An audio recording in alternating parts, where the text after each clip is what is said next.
Dear students, good morning to all of you. Hi, I am Rajiv Kumar. Once again, I am going to teach you the chapter of 8 in history. आज हम बात करेंगे history chapter 8 का, जिसमें devotional paths to the divine, जिसमें हम कहते हैं जहाँ समर्पण की बात आती है। This chapter is fully devoted to the god. That means इसमें हम विभिन्न प्रकार के रिलीजन, धर्म संबंधित और उनके मानने वाले किस देवी देवताओं को पूजा करते हैं, समझते हैं, इसके बारे में इसमें एक्सप्लेन किया जाएगा। सभी धर्मों को मानने वाले लोग कैसे साधु संत, पीरपंथी, ये लोग किस तरीके से अपने अपने धर्मों का बंटवारा करते हैं और कैसे किनके प्रति समर्पण रखते हैं, अपना विचार क्या देते हैं, अपना मत क्या व्यक्त करते हैं, इन चीज़ों के बारे में हम एक्सप्लेन करेंगे। तो जैसे इसे हम कह सकते हैं devotional paths to the divine, that means ईश्वर से अनुराग। यहाँ जब बात आती है ईश्वर से अनुराग का, तो it's a real and true love who devoted to the god. एक सच्चा प्रेम जिसे हम ईश्वर के प्रति समर्पित करते हैं। तो इन बिंदुओं पे हम चर्चा करेंगे। You have seen people perform rituals of worship or singing bhajans. जैसा कि आपने देखा, इसके अनुसार से पीपल परफॉर्म, लोग अपना परफॉर्मेंस देते हैं और लोग उन कार्यों को इस समाज के बीच में करते हैं।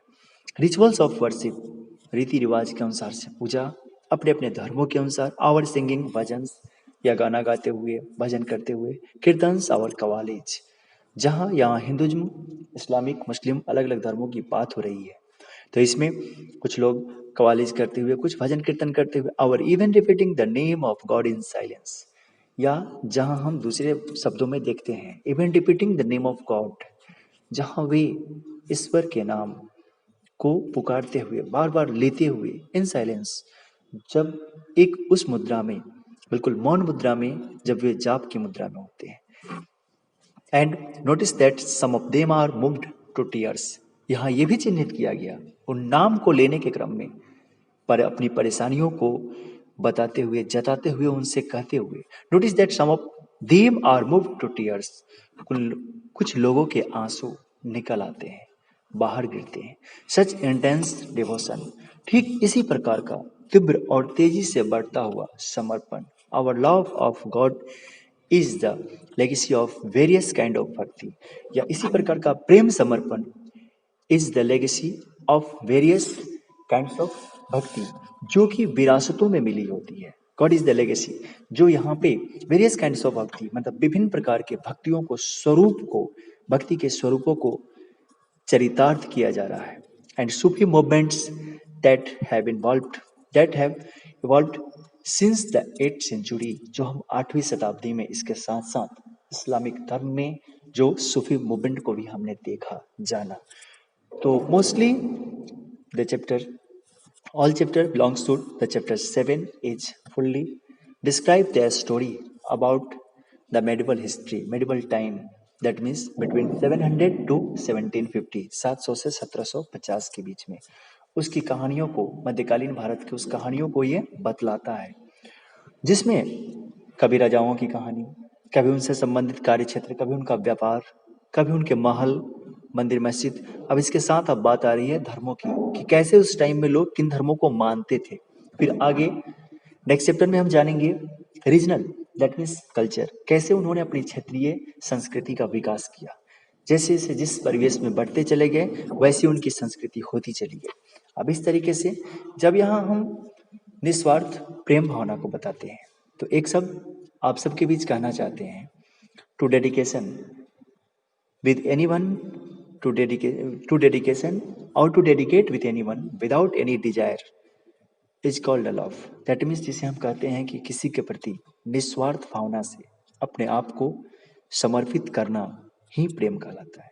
तो यहाँ स्वार्थ आनी ही नहीं चाहिए। जब हम ईश्वर के प्रति अपने आप को समर्पण दिखा रहे हैं, तो उसमें कुछ बदले में चाह की इच्छा नहीं होनी चाहिए, कुछ पाने की इच्छा नहीं होनी चाहिए, अपनी परेशानियों को दूर करने की इच्छा होनी चाहिए। निश्चित रूप से इस तथ्य को अगर हम लेके चलेंगे हम सब, तो निश्चित सबका समाधान होगा।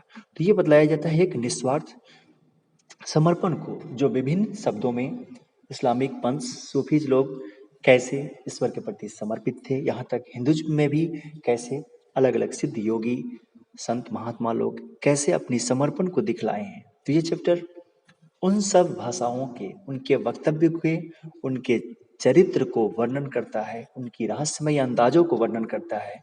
उसे किसी के परखने की शक्ति, उनके द्वारा किसी को परखने की शक्ति, किसी को जानने की शक्ति, किसी का फ्यूचर एक्सप्लेन करने की शक्ति, इन चीज़ों को व्यक्त करता है। ये तब होता है जब मनुष्य इस इंसानी दुनिया दैट मीन्स इस माया मोह के बंधन से दूर होकर अलग हटकर अपने आप को एक अध्यात्म के युग में अपने आप को उस परमेश्वर के प्रति निष्ठावान समर्पित करता है, अपनी समर्पण को दिखलाता है।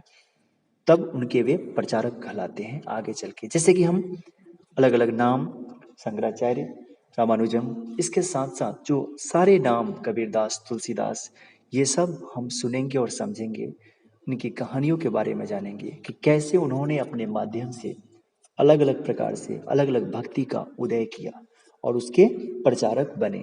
Dear students, we will discuss in the coming next video related to the next topic. Thank you. Bye bye. Have a nice day.